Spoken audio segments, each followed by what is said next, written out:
आजादी का अमृत महोत्सव।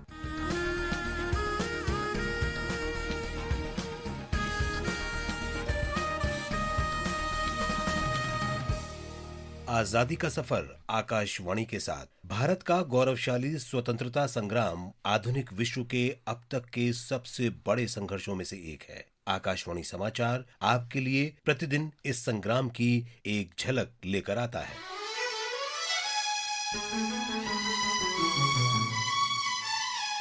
आज की कड़ी में हम स्वतंत्रता सेनानी रमेश स्वामी को याद करते हैं, जिनका 5 फरवरी 1947 को निधन हो गया था। वो तत्कालीन भरतपुर राज्य के जाने माने स्वतंत्रता सेनानी थे।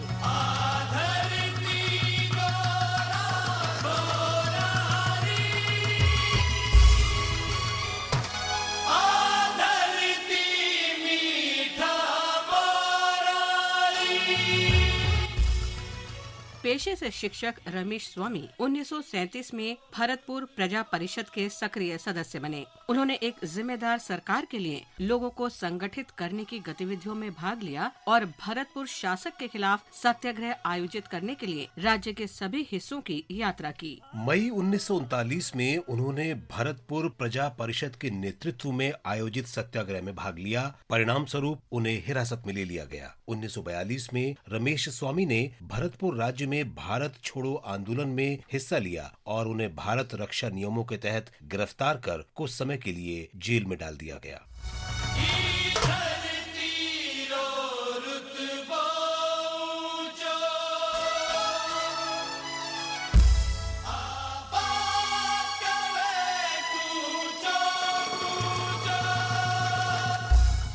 फरवरी 1947 में रमेश स्वामी ने भुसावर और भरतपुर राज्य के अन्य स्थानों पर बेगार विरोधी आंदोलन में भाग लिया। इस आंदोलन के खिलाफ पुलिस ने कई जगह क्रूरतापूर्ण कार्रवाई की। रमेश स्वामी को वहां जाने से रोका गया और उन्हें बस में नहीं बैठने दिया गया। विरोध स्वरूप सत्याग्रही बस के आगे लेट गए। पुलिस के आदेश पर सत्याग्रहियों को निर्ममता से कुचलते हुए बस आगे बढ़ी। रमेश स्वामी और कई अन्य लोगों की मौके पर ही मौत हो गई। हम इन सभी महान शहीदों को नमन करते हैं।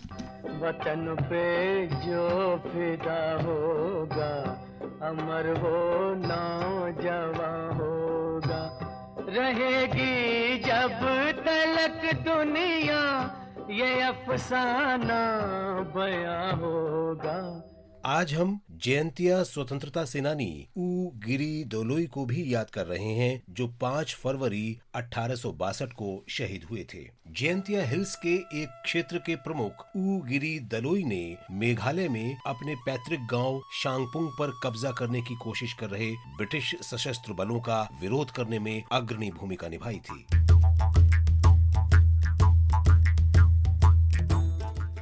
अंग्रेजों द्वारा जयंतिया लोगों के साथ दुर्व्यवहार और उन पर आवाज कर तथा आयकर लगाने के कारण जयंतिया क्षेत्र में अशांति पैदा हो गई थी। जयंतिया लोगों ने हथियार उठा लिए। ऊ गिरी दोलोई ने अपने योद्धाओं के साथ बहादुरी से लड़ाई लड़ी और शहीद हुए। हम इस महान जयंतिया स्वतंत्रता सेनानी को सलाम करते हैं।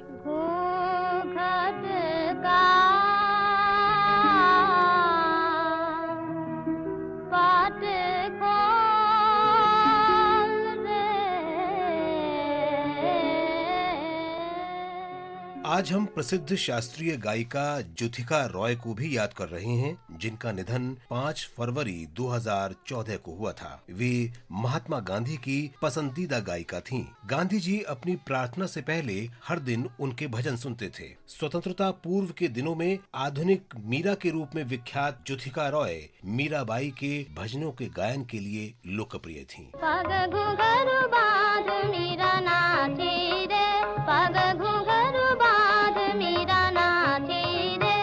ज्योथिका रॉय ने जब आकाशवाणी से पहली बार गाया तब वे केवल 7 साल की थीं। काजी नजरुल इस्लाम उनके पहले गुरु थे। 1946 में गांधी जी ने उन्हें बंगाल में सांप्रदायिक तनाव के अशांत दिनों के दौरान कलकत्ता में अपने भाषण से ठीक पहले भजन गाने के लिए कहा। 15 अगस्त 1947 को जवाहरलाल नेहरू ने उनसे गाने के लिए उनके कार्यक्रम के 15 मिनट का समय समाप्त होने के बाद भी तब तक गाना जारी रखने का अनुरोध किया जब तक कि वे झंडा न फहरा दें।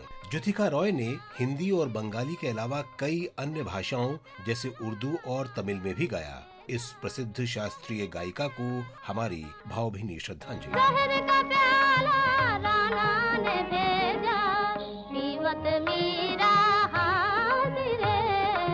इसके साथ ही आजादी का सफर आकाशवाणी समाचार के संग श्रृंखला का ये अंक समाप्त हुआ। मिलते हैं कल अगली कड़ी में।